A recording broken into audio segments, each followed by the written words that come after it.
कल जो बिहार का बजट पेश हुआ है, इस बजट को देख करके आप इसे चुनावी बजट नहीं कह सकते हैं, क्योंकि बिहार विधानसभा का चुनाव अक्टूबर या नवंबर में होना है।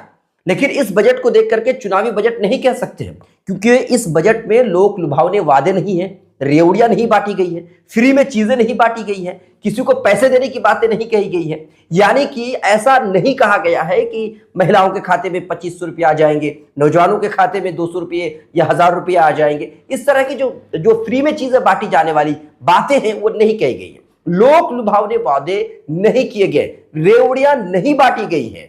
इसमें अगर हम देखें तो महिलाओं को और किसानों को साधने की पूरी कोशिश इस बजट में की गई है। हालांकि मैं अगर बात करूं तो युवकों के रोजगार और नौकरी को लेकर के ज्यादा बातें नहीं कही गई है। युवकों को लेकर के, नौजवानों को लेकर के वो ज्यादा कॉन्फिडेंट है। उनको लगता है कि युवक को साधने की जरूरत नहीं है, और इसी वजह से ज्यादा नौकरी की बातें नहीं हुई है, रोजगार की बातें नहीं हुई है। हालांकि आप देखिएगा 34 लाख नौकरी की बातें इससे पहले कई जगहों पर होती रही है, लेकिन उसका जिक्र इस बजट में नहीं है। हाँ, इतनी बातें जरूर कही गई हैं कि लगभग 300 साढ़े 300 प्रखंडों में जो है और डिग्री कॉलेज खोला जाएगा, बच्चे वहां पढ़ेंगे, डिग्री हासिल कर। इस बजट में महिलाओं को और साथ ही साथ किसानों को साधने की पूरी कोशिश की गई है, क्योंकि महिलाओं के लिए पिंक बस सर्विस शुरू की जाएगी, पिंक टॉयलेट बनाए जाएंगे, और पिंक बस सर्विस जो शुरू की जाएगी, इस बस में जो ड्राइवर होंगे या जो कंडक्टर होंगे वो महिलाएं होंगी। यानी कि महिलाएं ही बस चलाएंगी, महिलाएं ही कंडक्टर होंगी।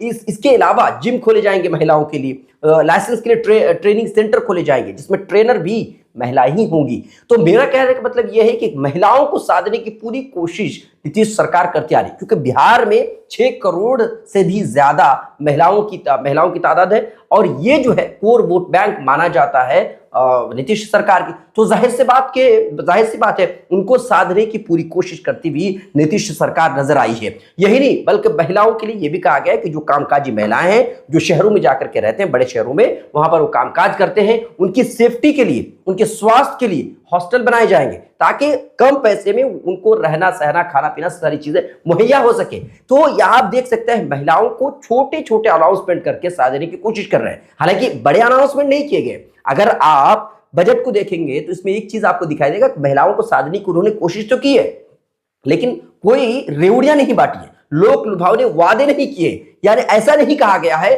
कि महिलाओं के खाते में 2500 रुपये हर महीने दिए जाएंगे, या महिलाओं के लिए ये कर दिया जाएगा, वो कर दिया जाएगा, ये सब बातें नहीं कही गई। अगर हम विपक्ष की बात करें तो कुछ ही दिन पहले तेजस्वी यादव ने एक प्रेस कॉन्फ्रेंस करके सरकार पर दबाव बनाने की उन्होंने कोशिश की थी कि ऐसा माई बहन सम्मान योजना जो है, जिस तरीके से आरजेडी बार बार ये कह रही है कि जब उनकी सरकार बनेगी तो हर महीने महिलाओं के खाते में 25 रुपये दिए जाएंगे। तो ये इसी बात को लेकर वो कह रहे थे, सुझाव दे रहे थे सरकार को कि सरकार ऐसा कुछ योजना लाए, महिलाओं के खाते में 25 रुपए महीने जाए, ताकि उनको घर चलाने में आसानी हो।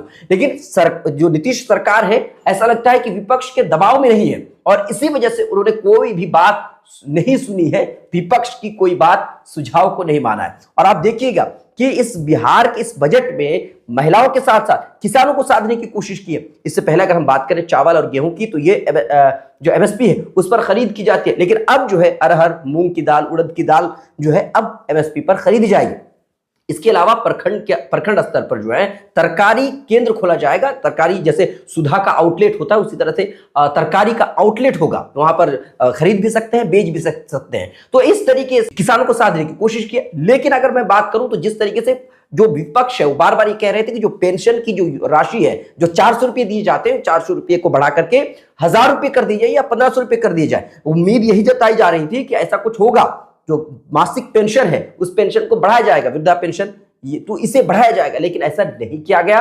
400 रुपये ही है, उनको लेकर के ज्यादा कुछ नहीं हुआ। आपको बता दें कि छात्रों के जो 1 से लेकर के 10वीं तक के छात्र हैं, उनके लिए फायदेमंद चीज सामने आई है, वो ये है कि जो 1 से 10 तक के छात्र हैं, उनकी छात्रवृत्ति में स्कॉलरशिप पे बढ़ोतरी हुई है। जिसके 400 रुपये थे उनको 800 कर दिया गया, जिसका 800 था उनको 1600 रुपये कर दिया गया है, और जिनका 1200 रुपये स्कॉलरशिप था उनको बढ़ा करके 2400 रुपये कर दिया गया है। और जो स्टूडेंट क्रेडिट कार्ड की जो लिमिट है उसे भी बढ़ा दिया गया है। इसके अलावा मान लीजिए जो बहुत ज्यादा पिछड़े छात्र हैं और उनके लिए जो है जो अनुदान की राशि है उसे भी डबल कर दिया गया है, जो छात्रवृत्ति है उसे डबल किया गया है। तो आप कह सकते हैं कि इस तरीके से एक तरह से किसानों को और महिलाओं को साधने की कोशिश हुई है, लेकिन युवाओं को लेकर के नीतीश सरकार जो है कॉन्फिडेंट नजर आ रही है। उनको लग रहा है कि युवा जो है नीतीश सरकार के साथ ही है, क्योंकि जिस तरीके से पिछले 2 सालों के अंदर बीपीएससी TRE1, TRE2 और TRE3 के जरिए से नौकरियां मिली है, तो नीतीश सरकार को ऐसा लग रहा है कि कहीं ना कहीं ये जो युवक है, जो नौजवान है, उनके प्रति वो पूरी तरह से लगाव है उनका, और वो लोग जो है नीतीश सरकार को या एनडीए को ही वोट देंगे। और इसी वजह से ज्यादा बहुत बड़े लोक लुभावने वादे नहीं किए, रेवड़ियां नहीं बांटी, फ्री में बिजली बांटने की बात नहीं की। हालांकि विपक्ष की तरफ से तेजस्वी यादव के कुछ परसों ही उन्होंने एक प्रेस कॉन्फ्रेंस किया था, और उस प्रेस कॉन्फ्रेंस पर उन्होंने कहा था कि 200 यूनिट फ्री बिजली देने की बात करें, यानी कि जो लोग हैं बिहार के उनको 200 यूनिट फ्री में बिजली दिया जाए, जिस तरीके से दिल्ली में मिल रहा था। लेकिन इस तरीके से कोई वादा नीतीश सरकार की तरफ से नहीं किया गया है। बहुत सामान्य तौर पर चीजों को लेकर के गए हैं, बड़े बड़े अनाउंसमेंट नहीं किए हैं, छोटे छोटे अनाउंसमेंट किए हैं, और उसी के जरिए से किसानों और महिलाओं को साधने की कोशिश की है। इसके अलावा मैं आपको बता दूं कि शिक्षा पर, स्वास्थ्य पर खासा खर्च किया गया है, बहुत ज्यादा ही बजट जो है शिक्षा पर भी लगाया गया है और स्वास्थ्य पर भी लगाया गया है। और इसके अलावा जब मुख्यमंत्री नीतीश कुमार जी प्रगति यात्रा पर थे, तो हर प्रगति यात्रा के दौरान उनको जो है पुल पुलिया से संबंधित समस्या सुनने को मिली, और इसी वजह से पुल पुलिया बनाने के लिए भी अच्छा खासा बजट निकाला गया है। यानी कि ये कनेक्टिविटी है, रोड कनेक्टिविटी को लेकर के भी जो बिहार की सरकार है उन्होंने सोचा है। तो एक तरीके से हम कह सकते हैं कि जो बिहार का जो बजट पेश हुआ, ये चुनावी बजट तो नहीं है, क्योंकि इसमें बड़े बड़े लोक लुभावने वादे नहीं किए गए हैं। हाँ, इसमें जरूर ये कहा जा सकता है कि जिस तरीके से नौजवानों को लेकर के बार बार ये बात कही जा रही थी कि नौजवानों को 34 लाख जो नौकरियां दी जाएंगी, उसको लेकर के कोई बात नहीं की गई है।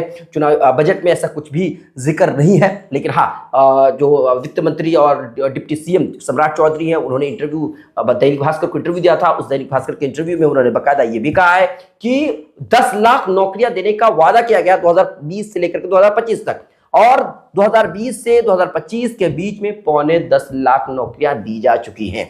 ये उनका कहना है सम्राट चौधरी जी का। बहरहाल अभी तक के इतना ही। बहुत बहुत शुक्रिया। अगर आप हमें फेसबुक, यूट्यूब और इंस्टाग्राम पर देख रहे हैं तो पेज को लाइक, फॉलो और सब्सक्राइब करना बिल्कुल भी ना भूलें। कैसी लगी है वीडियो?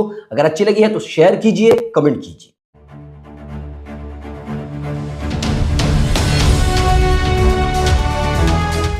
ट्रू रिपोर्ट्स, सच आप तक।